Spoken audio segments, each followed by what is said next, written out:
Good morning, students.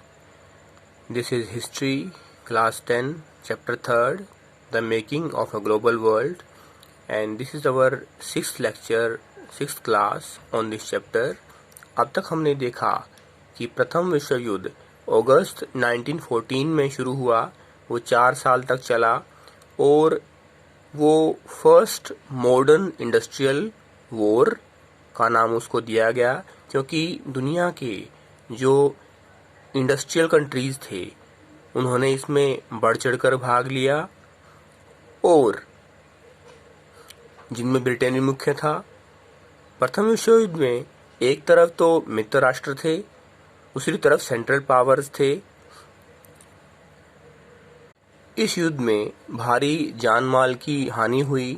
हालांकि ये युद्ध मुख्यतः यूरोप में लड़ा गया, लेकिन पूरी दुनिया इससे जुड़ी हुई थी, इससे प्रभावित थी। ब्रिटेन जो प्रथम विश्व युद्ध से पहले दुनिया की अग्रणी अर्थव्यवस्थाओं में से एक था, प्रथम विश्व युद्ध के बाद वो पिछड़ गया और जापान और इंडिया जैसे देश बाजार में उसके साथ compete करने की स्थिति में आ गए। और जहाँ तक अमेरिका की बात करें, अमेरिका भी युद्ध से पहले कर्ज लेने वाले देशों में से था, ऋण लेने वाले देशों में से था, और युद्ध के बाद वो ऋण कर्ज देने वाले देशों में उसका नाम हो गया। उसने ब्रिटेन को युद्ध की क्षति से उबारने के लिए कर्ज दिया, लेकिन पूरे प्रथम विश्व युद्ध का परिणाम क्या हुआ? आर्थिक मंदी, great depression. The Great Depression began around 1929 and lasted till the mid-1930s. During this period, most parts of the world experienced catastrophic decline in production, employment, incomes, and trade. The exact timing and impact of the depression varied across countries, but in general, agricultural regions and communities were the worst affected. This was because the fall in agricultural prices was greater and more prolonged than that in the prices of industrial goods. विश्व आर्थिक मंदी जो 1929 में आई और लंबे समय तक चली, इसका सबसे बुरा प्रभाव कृषि क्षेत्रों और उससे जुड़े लोगों पर पड़ा। रोजगार, आय, उत्पादन, व्यापार में गिरावट आई। The depression was caused by a combination of several factors. We have already seen how fragile the post-war world economy was. First, agricultural overproduction remained a problem. This was made worse by falling agricultural prices.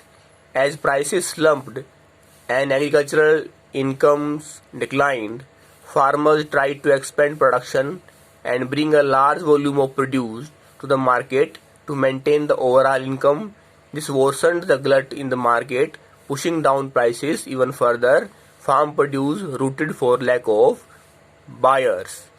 जहां प्रथम विश्व युद्ध से पहले Britain दुनिया के बाजार में अनाज उपलब्ध करवाता था, प्रथम विश्व युद्ध के दौरान और बाद में बाहर से अनाज ब्रिटेन और यूरोप के देशों में पहुंचाया गया और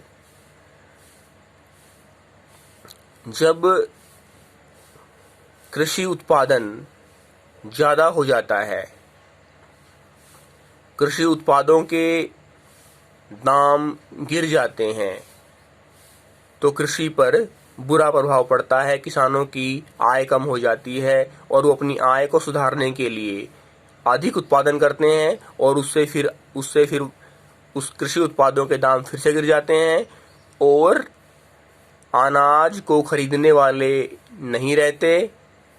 परिणाम ये होता है कि अनाज खरीदने वालों के अभाव में बाजार में सड़ता है। Second, in the mid-1920s, Many countries financed their investments through loans from the US. While it was often extremely easy to raise loans in the US when the going was good, US overseas lenders panicked at the first sign of trouble. In the first half of 1928, US overseas loans amounted to over $1 billion. A year later, it was one quarter of that amount.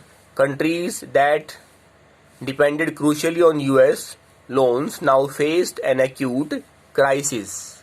जहां 20वीं शताब्दी के दूसरे दशक में दुनिया के देश America से कर्ज ले रहे थे और अपनी जो आर्थिक स्थिति है उसको सुधारने की कोशिश कर रहे थे, और परिणाम में हम क्या देखते हैं कि अमेरिका का जो ऋण देने की मात्रा थी वो $1 बिलियन से ज़्यादा थी। लेकिन जैसे ही अमेरिका ने आर्थिक संकट को भांपा, उसने कर्ज देना कम कर दिया और परिणाम हुआ कि अब उसका कर्ज देना 1/4 से भी कम रह गया, और जो देश अमेरिका पर कर्ज पर डिपेंड थे, आश्रित थे, उनको संकट का सामना करना पड़ा। The withdrawal of US loans affected much of the rest of the world though in different ways. In Europe, it led to the failure of some major banks and collapse of currencies such as the British pound sterling. In Latin America and elsewhere, it intensified the slump in agricultural and raw material prices. The US attempt to protect its economy in the Depression by doubling import duties also dealt another severe blow to world trade. America ने अपनी अर्थव्यवस्था को बचाने के लिए, अपनी आर्थिक स्थिति को खराब होने से बचाने के लिए कर्ज देना कम कर दिया, और परिणाम क्या हुआ कि ब्रिटेन में जो बैंक थे जिनको अमेरिका से फाइनेंस किया जा रहा था वो विफल हो गए। ब्रिटेन की जो मुद्रा है उसमें गिरावट आई, और इतना ही नहीं, अमेरिका ने अपनी अर्थव्यवस्था को आर्थिक मंदी से बचाने के लिए जो आयात शुल्क है, इंपोर्ट ड्यूटी है, वो दोगुना कर दिया, जिससे विश्व व्यापार को हानि हुई। The US was also the industrial country most severely affected by the depression. With the fall in prices and the prospect of a depression, US banks had also slashed domestic lending and called back loans. Farms could not sell their harvests, households were ruined, and businesses collapsed. Faced with falling incomes, many households in the US could not repay what they had borrowed and were forced to give up their homes, cars, and other consumer durables.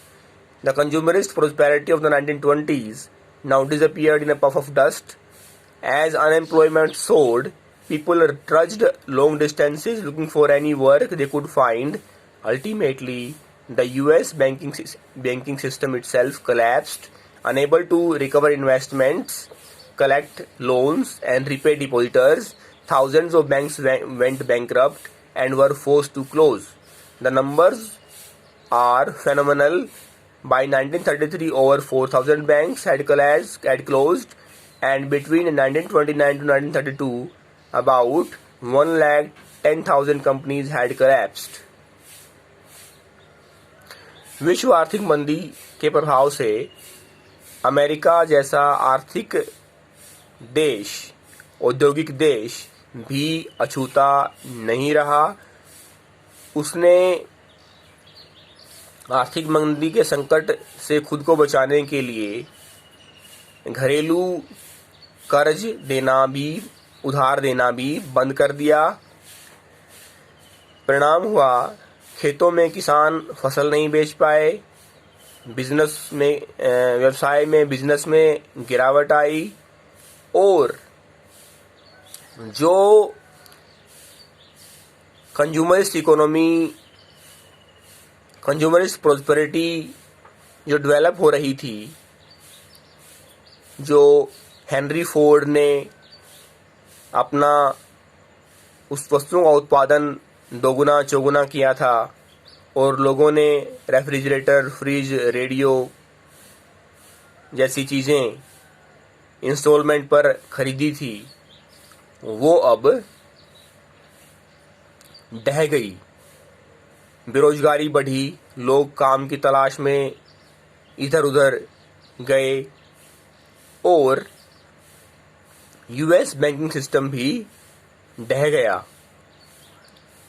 क्योंकि अब वो जो उन्होंने कर्ज दिया था वो कर्ज, वो लोन वापस नहीं कर पाए, लोग उसको अदा नहीं कर पाए, उनको बैंक बंद करने पड़े, बैंक दिवालिया हो गए और 1,10,000 की संख्या में 1929 और 32 के बीच में जो कंपनीज थी वो बंद हो जाती हैं और 1933 में 4,000 से ज़्यादा की संख्या में बैंक बंद हो जाते हैं।